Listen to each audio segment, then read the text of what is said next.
Good morning and welcome to America's Home Cooking.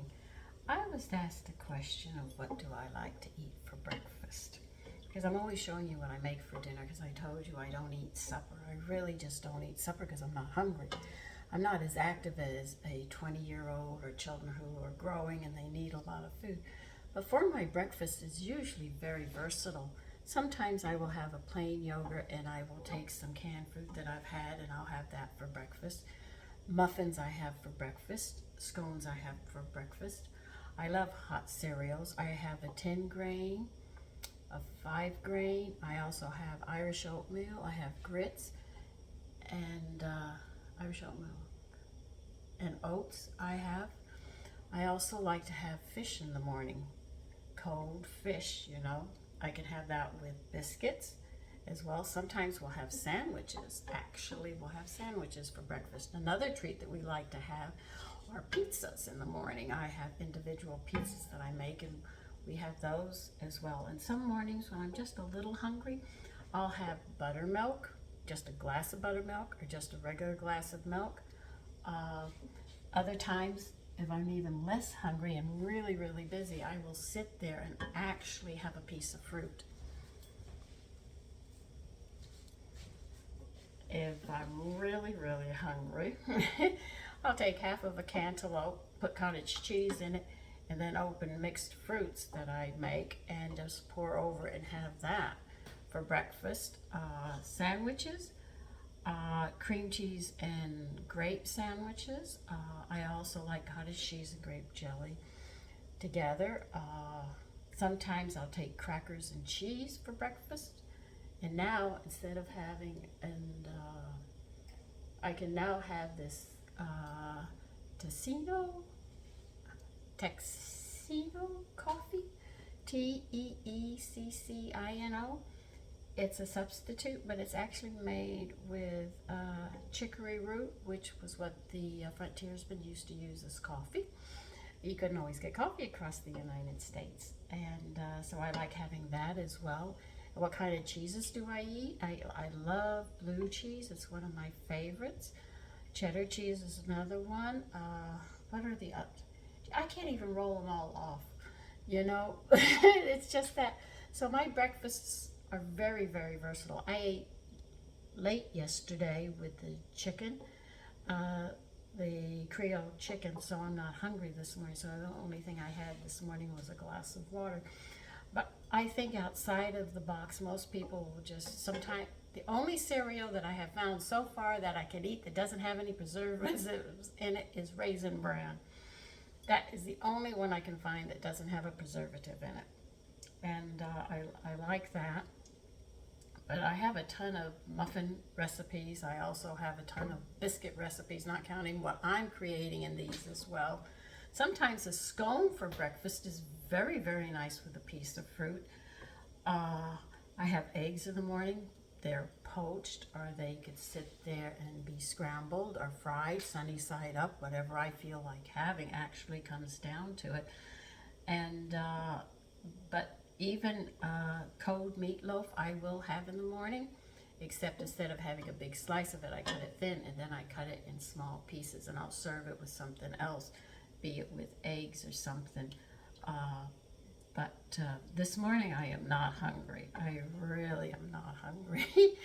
And so I'm not eating this morning. I might get hungry around 11 or so, so I might only have one meal today. But that's how I eat. Now, before that, we used to have Pep-Up all the time. Money was so tight that I couldn't even make a breakfast. So the healthiest thing that I could get my family into is Pep-Up. Now Pep-Up is more of a don't have time, throw it together. And it's got 40 grams of protein and the calories are in check with it. It's a complete food. You take A, D, E, calcium, and magnesium. Cal-Mag-Tab, I should call it that instead, and vitamin C, and that's it. So we have different things. I'm not one for an everyday. Do I have pancakes in the morning? Only if they're leftovers. If they're not on waffles. If they're leftovers, I will definitely have those for breakfast.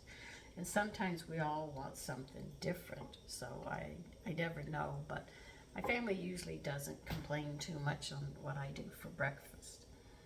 So I hope that answers the question. Now if you want to know what I'm making, I'm actually making apple jelly this morning.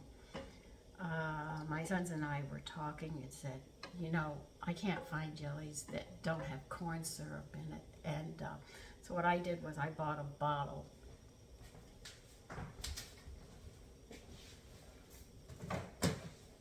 of plain apple juice. Just plain apple juice. No sugar, no nothing added.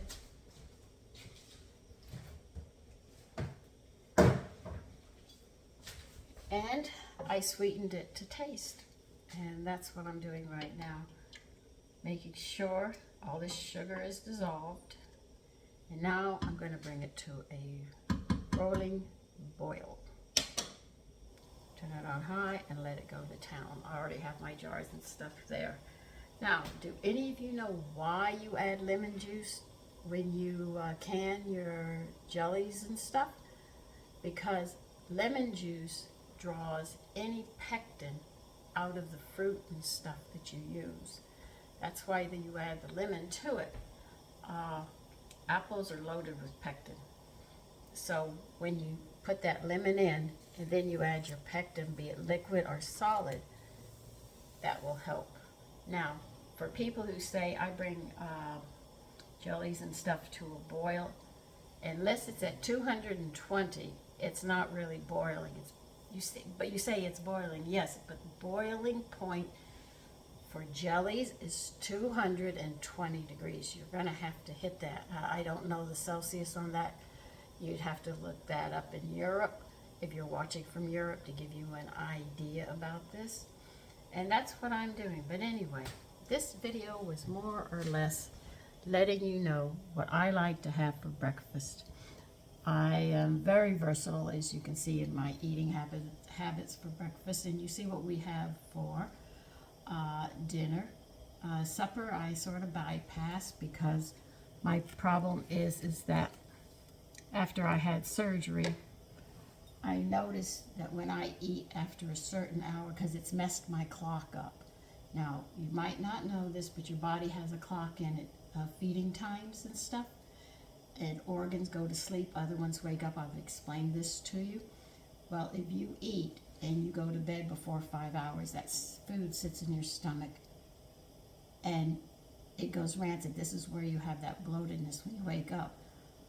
I ate late yesterday because my son was late because he wanted to do the chicken, so he was late. So therefore, I ate late. That's why I'm not hungry this morning. So you can see how it balances out. So I usually like to eat, if I'm going to eat breakfast, if I wake up, I'll have a breakfast. It's not a huge one, but it's a nice one for me. And when lunch, what you call lunch, I call dinner, I will eat before 12 o'clock. That's when I'll eat, because I have my breakfast usually at 4:30. So you count the 6 hours, that's 10:30. And you're saying that's still morning. Yeah, well, not for me, because my hours are different than yours.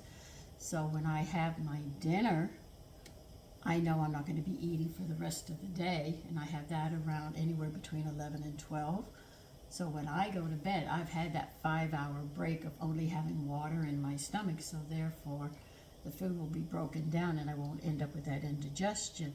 But because when I eat late, I find that when I wake up, I'm not hungry in the morning. That's why I'm not hungry, because I haven't burnt that food up yet. So see, you think you have to eat 3 meals a day. Ask children, they eat 9, 10, they eat all day from morning to night till they go to bed. And an older person, then you get set up. Society says you have to have 3 meals, you got to have 20 grams of protein and everything else, but you've got to realize that not everybody fits that schedule. If you're not very active, you're not going to be hungry, you see, but you eat because you're conditioned to eat. No, eat when you're hungry, and you'll find a difference in it. Your weight is more under control because your body knows when it's hungry.